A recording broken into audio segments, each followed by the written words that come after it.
Hello everyone, I hope you're all having a great day today. So in today's video, I'm going to go over how much SCHD you need to own to be able to make $1,000 per year in dividends.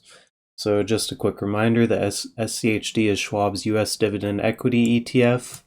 The fund's goal is to track as closely as possible before fees and expenses the total return of the Dow Jones US Dividend 100 index.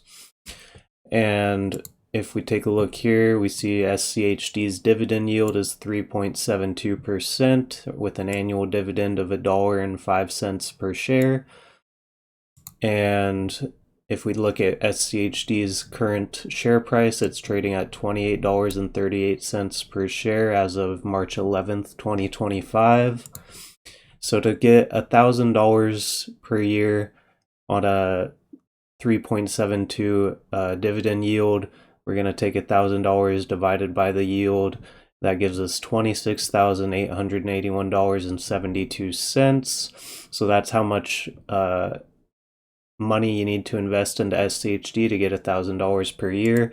In terms of shares you'll need to own, we take 26,881.72 divided by the current share price of $28.38.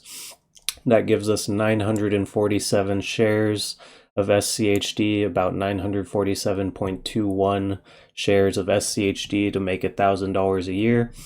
So thank you very much for watching. Please like and subscribe as it keeps me motivated to keep making content. And I'll probably do a video about how much SCHD you need to make $1,000 per month. So stay tuned for that. And thank you very much for watching. I'll see you in the next one.